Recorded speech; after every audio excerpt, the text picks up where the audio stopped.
Have you ever been told you are worthless? Not by a stranger, whose words are like wind, but by someone whose opinion is meant to be your foundation, your mirror, your truth.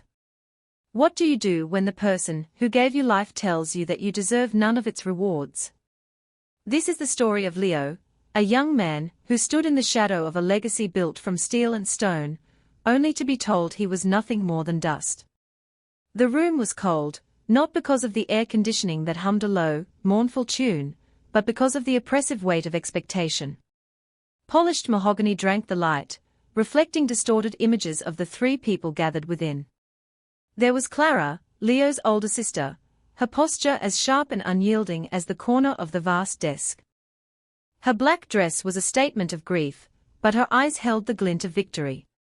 There was Mr. Abernathy, the family lawyer, a man whose face seemed permanently etched with polite sorrow, a mask for the dispassionate machinery of law he operated. And then there was Leo. Dressed in a simple button-down shirt that felt more like a costume than clothing, he sat slightly apart, a satellite in an orbit he was never truly a part of. He felt his father's presence in the room more strongly than he ever had in life. Richard Sterling had been a titan, a man who built an empire from grit and ruthlessness, a man who saw the world in terms of assets and liabilities. To his father, Clara was an asset. And Leo, he had always known, was a liability. Mr. Abernathy cleared his throat, the sound unnaturally loud in the silence. He unfolded the last will and testament of Richard Sterling, the crisp paper crackling with finality. He read through the bequests, the charitable donations, the legal jargon, his voice a monotone drone.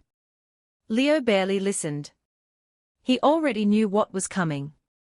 He had been prepared for it his entire life, in every dismissive glance, in every comparison to his sister, in every heavy sigh of disappointment from his father. Then, the lawyer arrived at the crux of the matter. To my daughter, Clara Sterling, he read, his voice unwavering, I bequeath the entirety of my controlling shares in Sterling Industries, my complete portfolio of real estate holdings, and the sum of $20 million, to be transferred to her accounts upon the execution of this will. Clara's chin lifted, a subtle, almost imperceptible movement. She did not look at her brother. Her gaze was fixed forward, on the empire that was now hers. Mr. Abernathy paused, adjusted his glasses, and looked directly at Leo for the first time. A flicker of something, pity, perhaps, crossed his features before it was extinguished. And to my son, Leo Sterling, he continued, the words landing like stones, I leave the following message. He took a breath. You are a disappointment. You lack the ambition, the drive, and the spirit that I value above all else. You have shown no aptitude for business, no hunger for success. You are content to be small. Therefore, you don't deserve a cent of the wealth I have built. It would be wasted on you. I leave you nothing. The silence that followed was absolute. It was a vacuum, sucking the air, the life, the very hope from Leo's lungs. Nothing. Not a token. Not a keepsake. Just a final, posthumous slap in the face, delivered with the cold, impartial voice of the law. Clara finally turned her head, her eyes sweeping over him, a look of vindicated disdain. It was the same look their father used to give him. The look that said, I was right about you all along. Humiliation, hot and sharp, coursed through Leo. He felt the phantom weight of his father's hand on his shoulder, not in comfort, but to push him down, one last time. He stood up, his chair scraping against the polished floor, the sound of violation of the tomb-like quiet. He didn't say a word. He just turned and walked towards the door, the final judgment of his own father echoing in his heart, you don't deserve a cent. The heavy oak door clicked shut behind Leo, the sound sealing his exile. The hallway of the law firm was a canyon of beige and muted art, sterile and indifferent.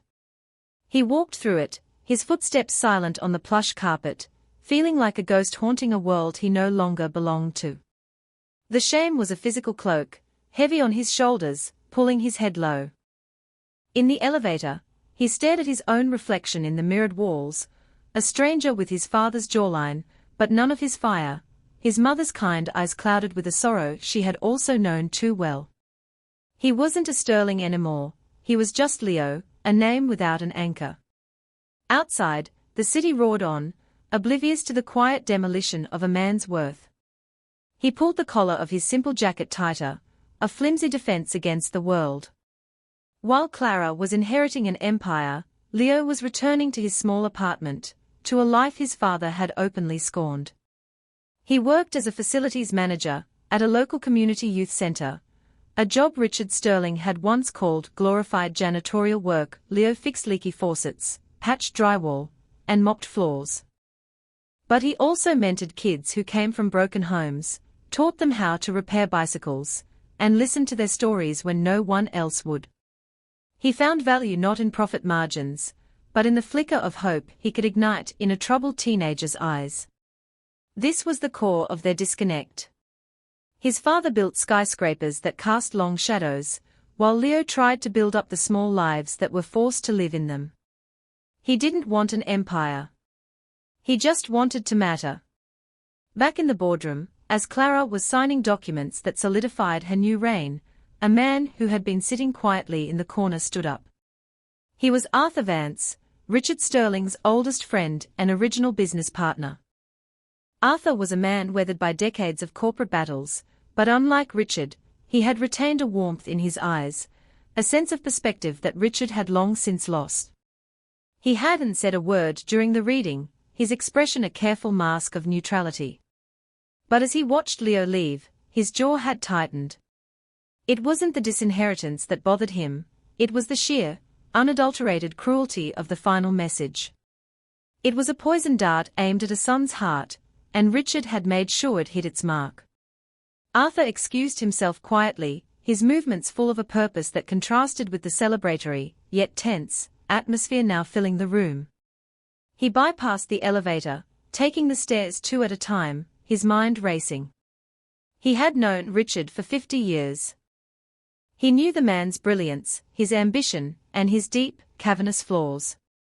He also knew that Richard's greatest blindness was his own son. Arthur spotted Leo on the street below, a solitary figure moving through the bustling crowd, looking smaller than he ever had before. Arthur didn't call out. He just followed, keeping a respectful distance, his mind piecing together a plan, a long-shot gamble, a final, secret test of Richard Sterling's true legacy.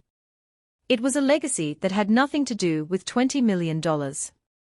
Arthur Vance followed Leo for several blocks, watching the young man's defeated posture, the way he navigated the crowds as if trying to be invisible. He saw not the failure Richard had described, but a quiet resilience, a profound stillness in a world of noise. He finally caught up to Leo, as he was about to descend into the subway, a world away from the chauffeured cars of the Sterling dynasty. Leo, Arthur's voice was gentle but firm, cutting through the city's cacophony. Leo flinched, turning slowly, his face etched with a weary guardedness, expecting more pity or perhaps scorn. Seeing Arthur, his father's closest confidant, only deepened his confusion.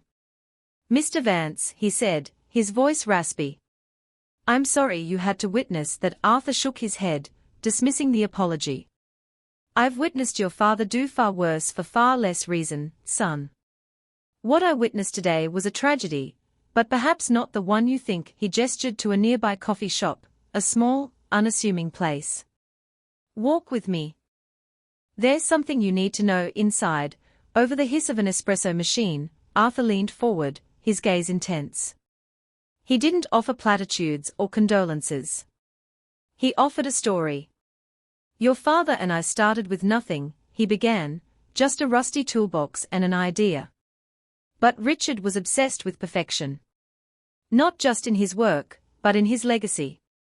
Anything he saw as imperfect, he either hammered into shape or discarded." He paused, letting the words sink in. "He saw you as imperfect, Leo. Not because you are, but because you are different. Your strengths are not his strengths, and that terrified him. He couldn't measure your worth on a balance sheet." Leo stared into his coffee, the dark liquid a reflection of his mood. "He measured it at 0, Arthur nodded grimly. "In his will, yes. But your father's will was a performance, Leo. It was his last, grand, terrible act on a stage of his own making. But he left something off stage. He reached into his briefcase and pulled out a single, tarnished key and a thin file folder. He slid them across the table. There is a company, a small subsidiary your father bought a decade ago. Apex Innovators. It was a small workshop making artisanal mechanical components. He bought it on a whim, fascinated by a single, complex design they produced. But he could never make it profitable. The morale collapsed, the quality dipped, the original craftsman left. He couldn't fix it.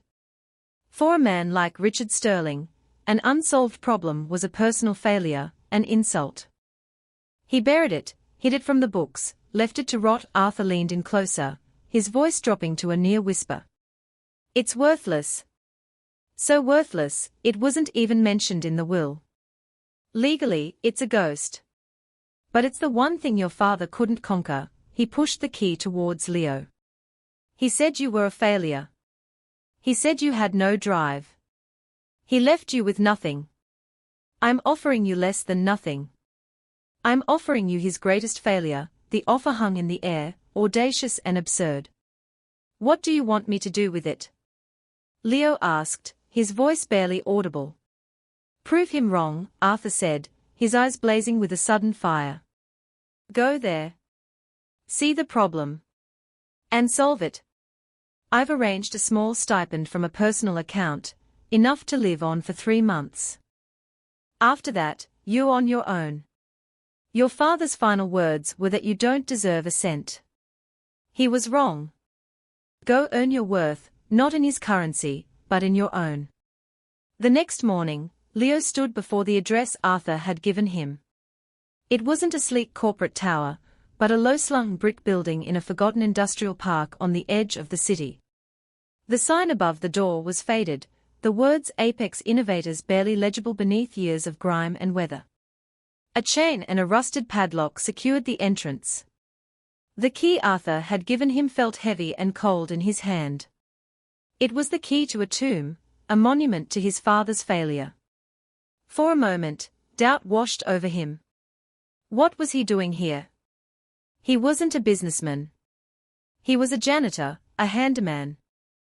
This was a cruel joke, a fool's errand designed to confirm his father's final verdict. But then he remembered Arthur's words, prove him wrong. It wasn't about the money. It was about the message. It was about rewriting the last sentence of his own story. With a deep breath, he slid the key into the padlock. It resisted, groaning in protest, but with a final, determined twist, the lock sprang open. The metal door screeched as he heaved it open, revealing a cavern of shadows and dust. The air inside was thick and stale, smelling of cold metal, oil, and decay. Motes of dust danced in the single shaft of light slicing through a grimy window high above. The factory floor was a graveyard of machinery.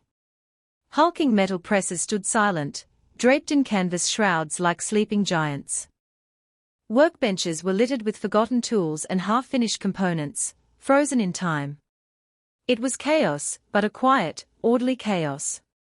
It was a place that had once hummed with purpose. Leo walked through the space, his footsteps echoing in the vast emptiness. He wasn't looking at the assets or the liabilities. He was looking at the ghosts. He could almost see the men who had worked here, their hands calloused, their brows furrowed in concentration. His father would have walked in and seen only red ink and wasted square footage.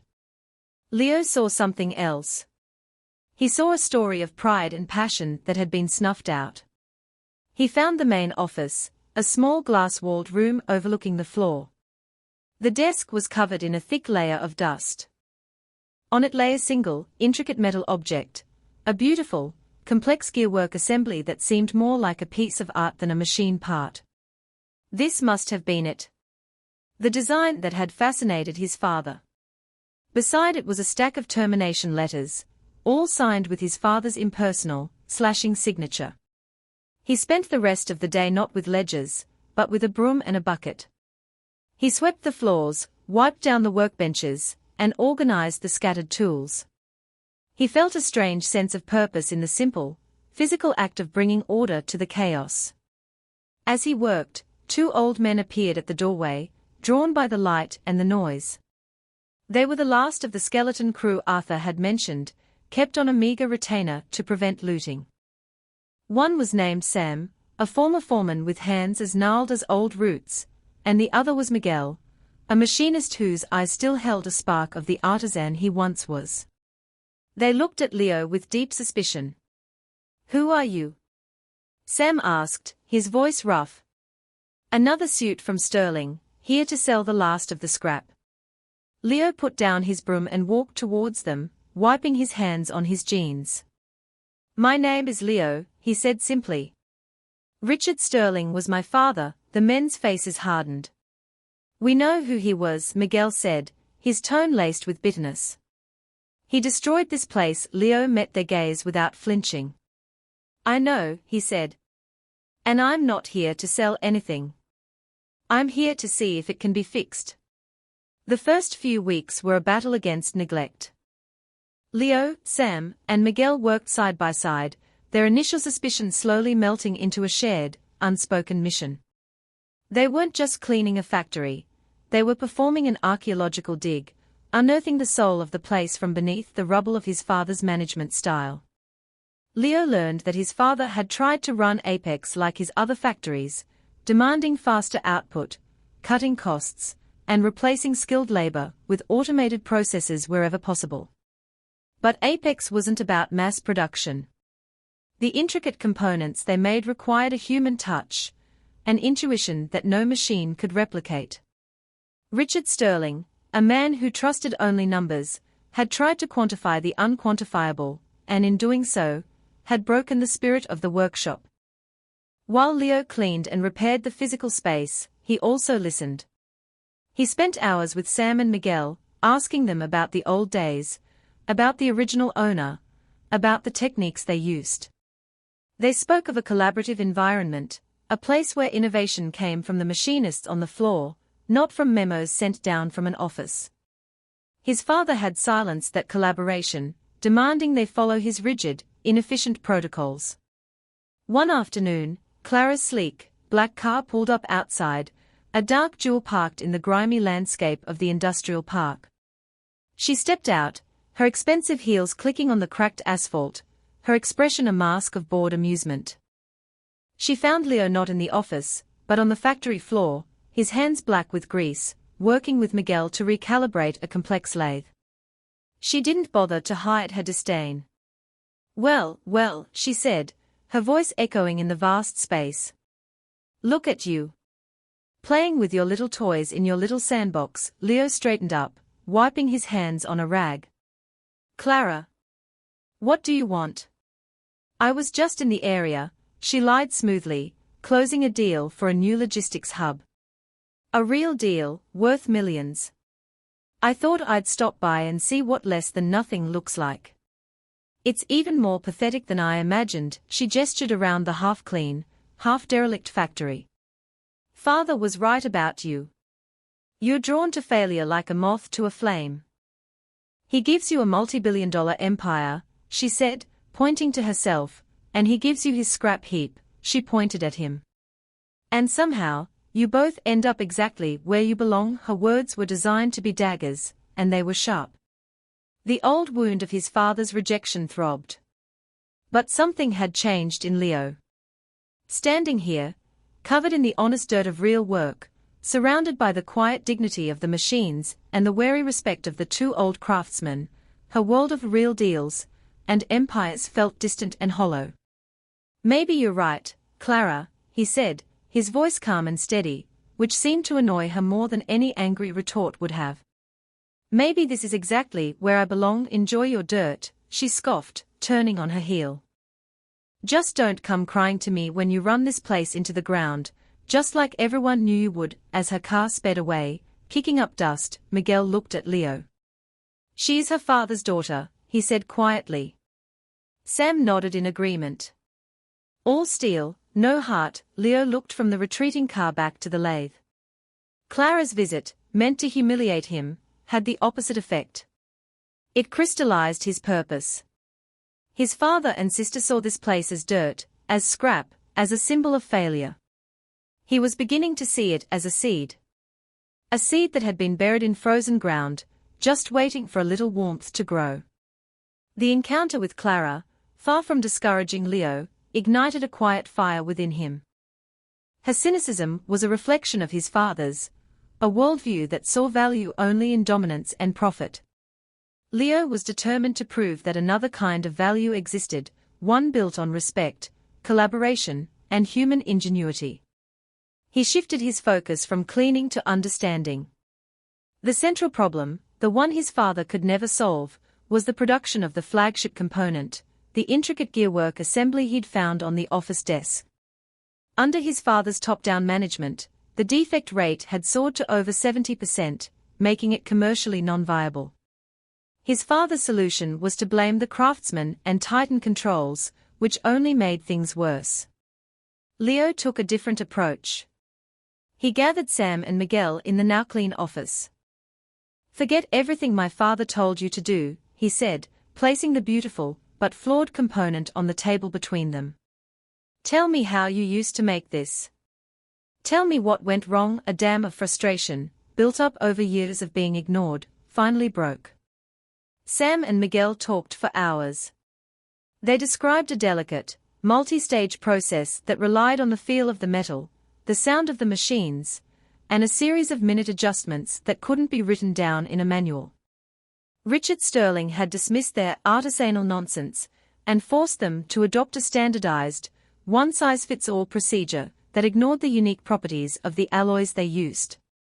The key, they explained, was in the final tempering process. The original owner had a specific, almost ritualistic method that involved listening to the ping of the cooling metal. It was a skill passed down through apprenticeship, not learned from a textbook. Richard had called it unscientific and replaced it with a temperature-controlled quenching system that was precise, but lifeless, creating internal stresses that led to microfractures. "He never listened," Miguel said, his voice heavy with the memory. "He just commanded. He thought the heart of this place was in the machines. But it was always in the hands of the men who ran them." Inspired, Leo made a decision. He pushed the dusty ledgers aside. "Show me," he said. "Show me the old way." For the next week, the factory floor became a classroom. Sam and Miguel became the masters, and Leo their eager apprentice. They guided him, teaching him to feel the vibrations of the lathe through the floor, to read the color of heated steel, to understand the language of the workshop. They resurrected the old tempering method, relying on their ears and their instincts. The first few attempts failed. But they didn't see it as failure, they saw it as learning. There was no pressure for output, no looming deadlines. There was only a shared pursuit of perfection. Then, one afternoon, it happened. They were working on a new assembly. Miguel heated the component, his face a mask of concentration, and plunged it into the quenching bath. A moment later, a clear, high-pitched ringing sound filled the air. It was different from the dull thuds of their previous attempts. Sam's eyes widened. "That's it," he whispered. "That's the sound." They meticulously tested the component. It was perfect. Flawless. Stronger and more precise than any that had been produced in a decade. Leo held the piece in his hand. It felt different. It felt alive, imbued with the collective knowledge and passion of the men who had made it. He hadn't found the solution in a spreadsheet or a business plan. He had found it by trusting the people his father had dismissed. The breakthrough wasn't just technical, it was philosophical. He finally understood. His father had tried to command success into existence. Leo had discovered you could only nurture it. A month after the breakthrough, Arthur Vance returned. He arrived unannounced, pulling his modest sedan up to the building, a stark contrast to Clara's ostentatious arrival. He walked in expecting to find Leo defeated, the stipend running out, the experiment a noble failure. Instead, he walked into a place reborn. The dust and shadows were gone, replaced by clean floors, organized workstations, and bright, functional lighting. The air, once stale with decay, now hummed with the quiet, rhythmic pulse of machinery. But the biggest change wasn't physical. It was the atmosphere. He saw Leo, Sam, and Miguel gathered around a workbench, examining a newly finished component. They weren't manager and employees, they were collaborators, their faces animated with discussion and mutual respect. Leo saw him and smiled, a genuine, confident smile that Arthur had never seen on the young man before. "Mr. Vance," Leo said, walking over. "Welcome back to Apex." Arthur's gaze swept across the workshop, taking it all in. "Leo, what have you done here?" His voice was filled with genuine astonishment. Leo didn't answer with words. Instead, he led Arthur to a table where dozens of the intricate gearwork assemblies were laid out in perfect rows. Each one gleamed under the lights. "The defect rate under my father was over 70%, Leo stated simply. "Our current rate is 0, he picked one up and handed it to Arthur. "We rediscovered the old process. The secret wasn't in the machines, it was in the craftsman." Arthur held the component, feeling its weight, its flawless construction. It was more than a piece of metal, it was proof. Proof that Richard Sterling, the titan of industry, had been wrong. He had been wrong about this company, and he had been wrong about his son. He turned to Sam and Miguel. "What do you two think of this new boss of yours?"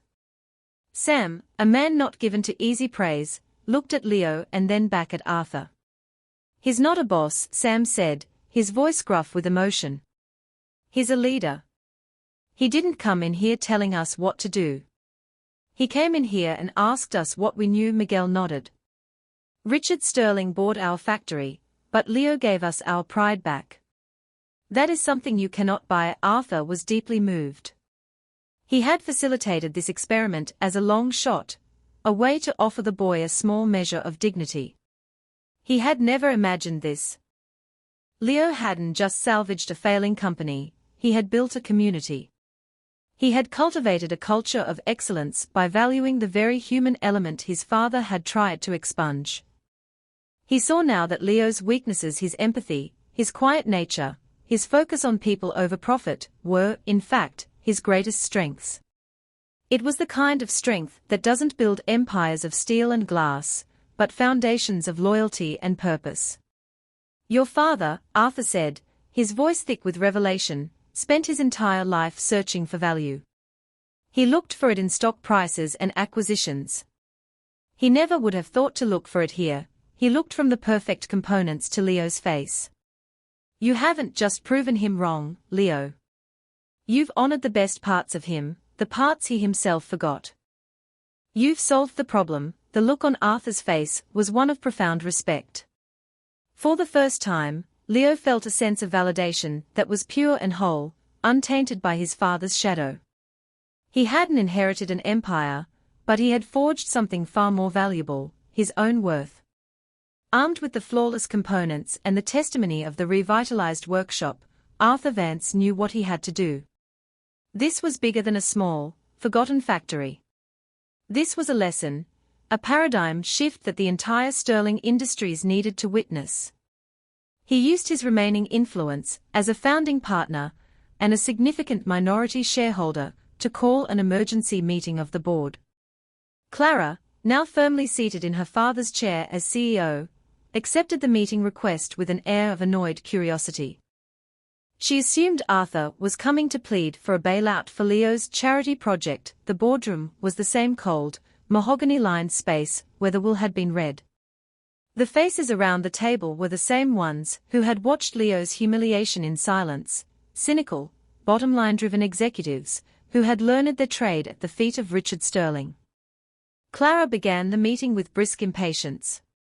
"Arthur, we have a packed agenda." "I trust this is important." "It is," Arthur said, his voice calm and steady. "It concerns the future of this company's culture and innovation. It concerns Apex innovators." A ripple of derisive smirks went around the table. One of the executives, a man named Henderson who was known for his ruthless cost-cutting, chuckled. Apex. Arthur, Richard wrote that place off as a tax loss years ago. I heard his boy was playing around in there. Is he here for a handout? Clara gave a small, smug smile. Let him speak, Marcus. I am curious to see what this is about. Arthur didn't engage with the mockery. He simply opened his briefcase and placed one of the perfect gearwork assemblies in the center of the polished table. It gleamed under the recessed lighting, a small, intricate jewel of defiance. This, Arthur announced, is the component Richard Sterling could never successfully produce. His team achieved a 70% failure rate. This was made at Apex last week. Their current failure rate is 0. They are now producing them with a quality and durability that exceeds the original design specifications. He let the information sink in. The executives stared at the component, their skepticism warring with the undeniable evidence before them. Clara picked it up, her perfectly manicured fingers tracing its complex design. She could feel the quality, the solid, flawless construction. A flicker of disbelief crossed her face. How? She asked, her voice tight. My brother knows nothing of manufacturing. You're right, Arthur agreed. He knows nothing of your father's style of manufacturing. He didn't impose a system, he unearthed one. He didn't dictate, he listened. He empowered the very people his father dismissed as obsolete. He proved that the most valuable asset in this company isn't our patents or our properties, it's our people. Henderson scoffed. A feel-good story, Arthur. Quaint. But it's one small workshop. It's a statistical anomaly. We are running a global corporation, not a community bake sale. I move we formally dissolve the Apex subsidiary and sell the assets. It's a distraction. Several other board members nodded in agreement. The logic of Richard Sterling was still king in this room. If it doesn't scale, kill it. Clara looked from the component in her hand to Arthur's resolute face. Her entire worldview, the one she had inherited from her father, was being challenged. But she had fought too hard to get here. She couldn't let sentimentality undermine her authority. The motion stands, she said, her voice cold. We'll sell it for scrap. You're making your father's mistake, Arthur warned, his tone grave. Just as Clara was about to call the vote, the boardroom doors opened. Leo walked in. He wasn't wearing a suit, just the same clean, simple work clothes from the factory. He looked every person in the eye, his gaze not defiant, but clear and direct. Before you vote, Leo said, his voice quiet, but carrying a newfound authority, you should know what you're throwing away. Leo's unexpected entrance cast a hush over the boardroom. The executives, accustomed to a world of power suits and aggressive posturing, seemed momentarily thrown off by his simple, unadorned presence. He carried no briefcase, no notes, only the quiet confidence he had earned on the factory floor. Clara stared at him, her expression a mixture of anger at his intrusion and a flicker of something else, uncertainty.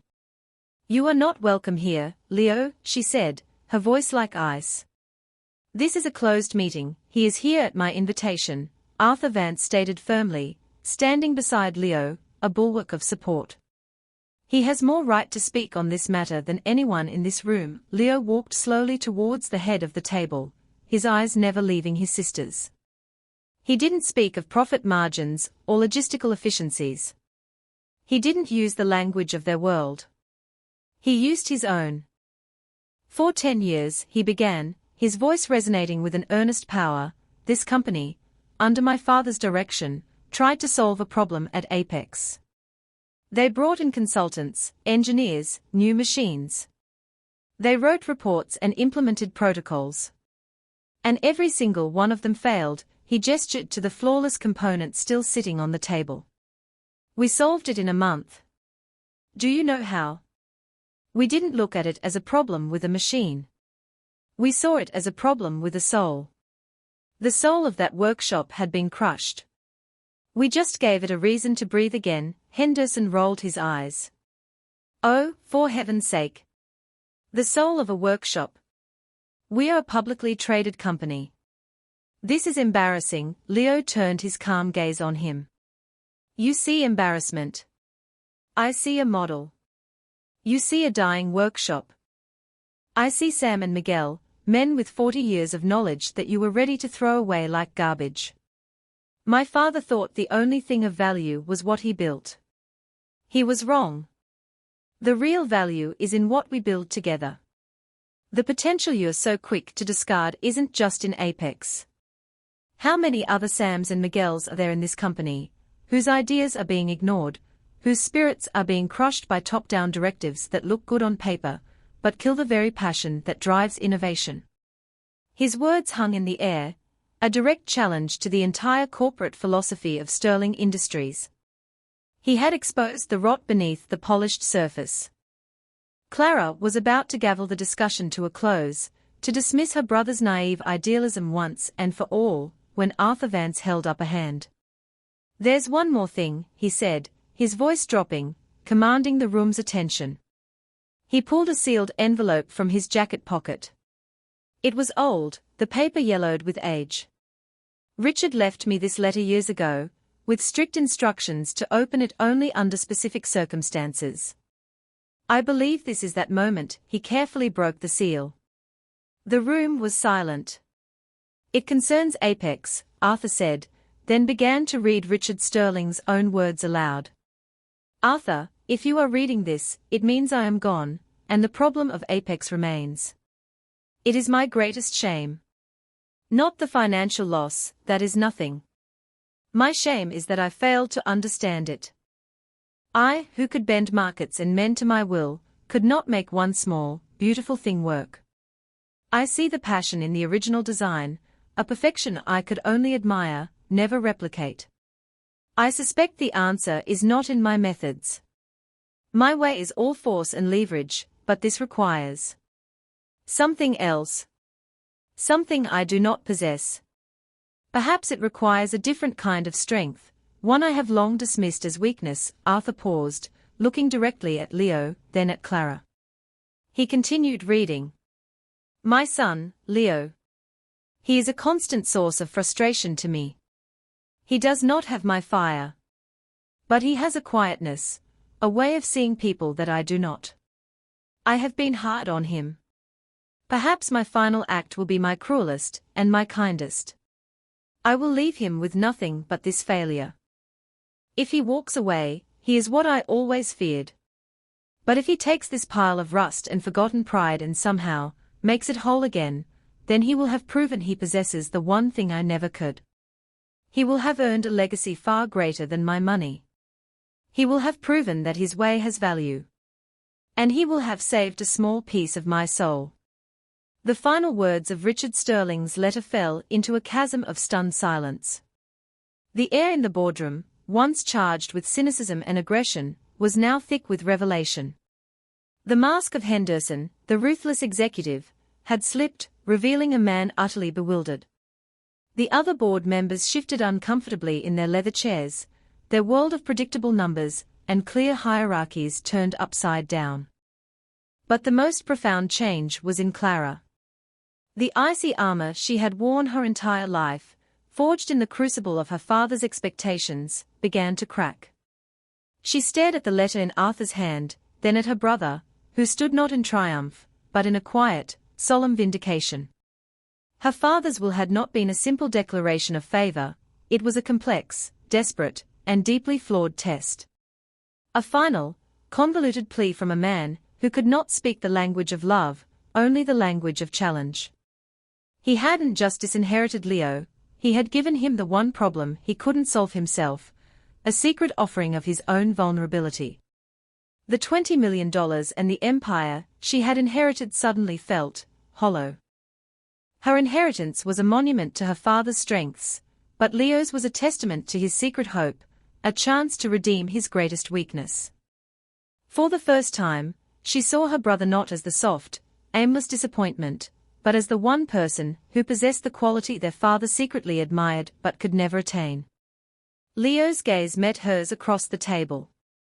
There was no "I told you so" in his eyes. There was no resentment. There was only a calm understanding, and perhaps a hint of pity for the gilded cage she had lived in. The vote to sell Apex was forgotten. The debate was over. Leo had won, not by fighting on their terms, but by remaining true to his own. The resolution was swift. Leo was not just allowed to keep Apex, he was made its official head, with a budget to expand and a mandate to apply its human-centric principles as a pilot program for the rest of Sterling Industries.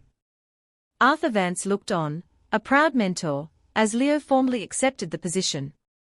But Leo's first act as director wasn't to sign papers in the boardroom. He returned to the factory floor. The news had already reached Sam and Miguel, who greeted him not with a salute to their new boss, but with warm, firm handshakes. Their victory was a shared one.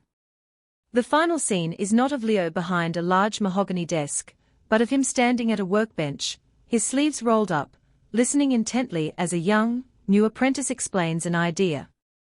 The factory is no longer a graveyard, but a thriving hub of innovation and purpose. The rhythmic hum of machinery is the sound of a heart beating strong once more.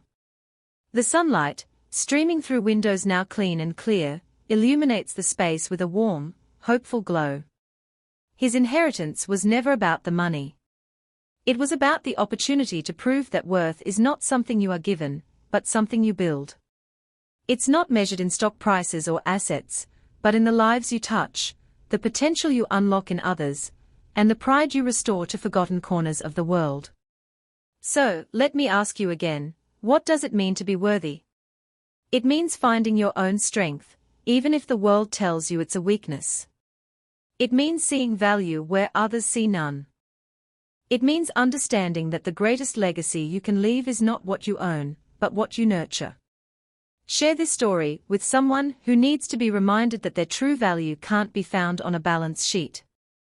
Remind them that the quietest people often have the most important things to say.